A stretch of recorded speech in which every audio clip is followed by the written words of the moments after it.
Assalamualaikum warahmatullahi wabarakatuh.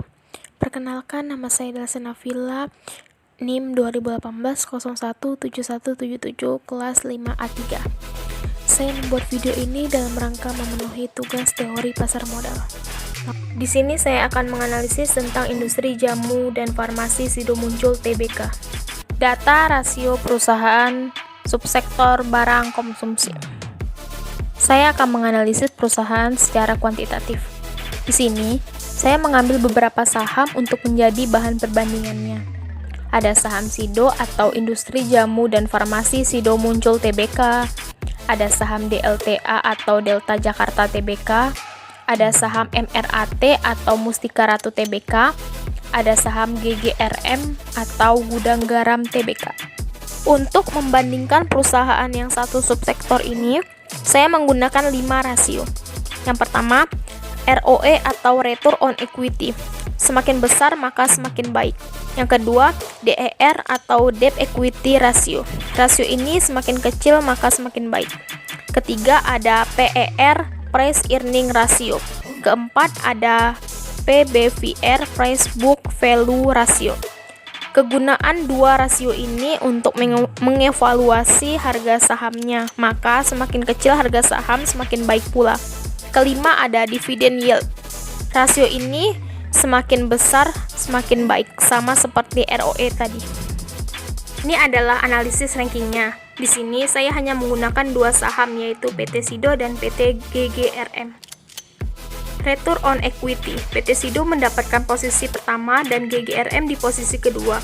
Ini menunjukkan bahwa PT Sido ini baik karena semakin besar ROE maka semakin baik pula. Selanjutnya, Debt Equity Ratio. PT Sido mendapatkan posisi kedua sedangkan PT GGRM di posisi pertama. Ini menunjukkan juga bahwa PT Sido baik karena semakin kecil rasio DER semakin baik pula. Selanjutnya, Price Equity Ratio. PT Sido mendapatkan posisi kedua dan di posisi pertama didapatkan oleh GGRM. Price Book Value Ratio. PT Sido mendapatkan posisi pertama. Ini menunjukkan PT Sido memang bagus karena semakin kecil harga saham maka semakin besar pula. Terus ada dividend yield. PT Sido ada di posisi kedua. Mengapa memilih PT Sido? Produknya cukup diminati karena efektif membantu mencegah penyebaran virus corona. Karena kan yang kita ketahui saat ini, pandemi ini tidak kunjung juga membaik. Dan produk-produk Sido Muncul bisa membantu menjaga daya tahan tubuh. Jadi, performa keuangan Sido Muncul juga terbilang cukup stabil. Berdasarkan laporan keuangan untuk semester 1 per 2020, Sido Muncul mencatat laba bersih sebesar 413 miliar. Pertumbuhan 10% dibandingkan perolehan semester 1 per 2020. Tak hanya labanya yang bertumbuh, Sido Muncul juga membukukan kenaikan penjualan secara keseluruhan sebesar 3% dibandingkan periode yang sama tahun lalu menjadi 1,46 triliun. Perjalanan PT Sido dari tahun ke tahun. Tahun 1940 perusahaan mulai dirintis. 1951 diberi nama Sido Muncul. 2002 mendapatkan penghargaan dari Bung Hatta Award sebagai perusahaan teladan. 2010 sampai 2013 mendapatkan penghargaan dari Metro TV sebagai kategori farmasi dan obat-obatan. 2011 sampai 2014 mendapatkan penghargaan Indonesia Most Admired Company Award. 2014 mendapatkan Certificate of Achievement Health Promotion Award di Singapura. Ada struktur organisasinya. PT Sido ada dewan komisaris, ada direksi, ada komite nominasi dan remunerasi, ada komite audit, ada sekretaris perusahaan, ada audit internal, ada unit usaha strategis seperti obat herbal dan minuman, obat farmasi, ekstraksi, ekspor. Ada fungsi korporasi, ada pemasaran, operation, penjual dan distribusi kosmetik, akuntansi dan keuangan IT, komunikasi dan tanggung jawab sosial, human capital. Pemegang saham perseroan dengan kepemilikan 5% atau lebih.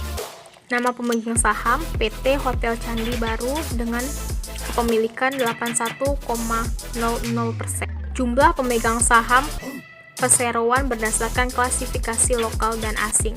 1. Pemodal nasional, kepemilikan 4,341%. 2. Perseroan terbatas, kepemilikan 82,025%. 3. Dana reksa, kepemilikan ada 3,863%. 4. Asuransi, kepemilikan ada 2,99%. 5. Ada yayasan, kepemilikan ada 1,474%. 6. Ada koperasi, kepemilikan 0,000%. Perorangan asing 0,003%. Badan usaha asing 5,296%. Selanjutnya, ini ada berita baik tentang PT Sido muncul. Dikutip dari kontan.co.id. Bisa dibaca di sini. Ini adalah income statement PT Sido muncul. Revenue pendapatan dilihat dari 5 tahun terakhir, yaitu pada tahun 2015, 2016, 2017, 2018, dan 2019.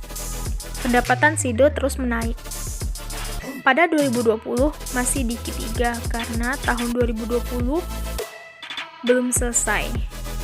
Bisa dilihat di sini PT Sido sangat berkembang, ditunjukkan dengan pendapatan yang selalu terus meningkat. Selanjutnya dilihat dari balance sheet-nya. Ini ekuitasnya dari tahun ke tahun selalu meningkat, begitu juga dengan asetnya. Ini menunjukkan bahwa perusahaan ini sangat bagus, karena setiap tahun asetnya selalu meningkat. Jadi kesimpulannya, hasil-hasil positif Sido beberapa tahun ini patut dijadikan pertimbangan oleh calon investor yang akan menanamkan modalnya di perusahaan, baik itu mencari capital gain dari penjualan saham ataupun mencari dividen. Di tahun 2020, PT Sido membagikan dividen dengan dividen yield sebesar 4,44%.